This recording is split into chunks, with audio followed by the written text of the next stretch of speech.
Hi, in this video I'm going to show you how to reset service light on Renault Grant Scenic. This one is 2019.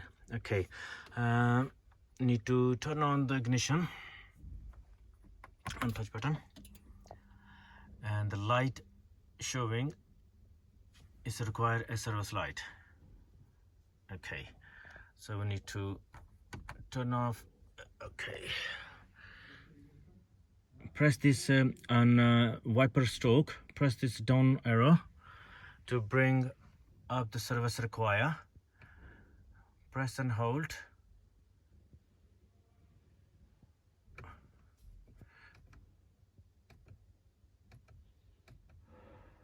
Press and hold.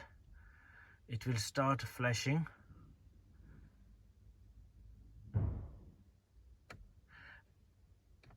Keep pressing until service require flashing, and then mileage start flashing.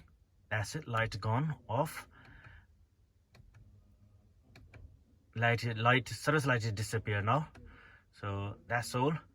So turn the ignition off.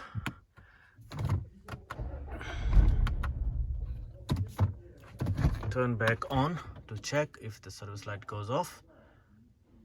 Yes, it's all gone, all done. Thanks for watching. Bye for now.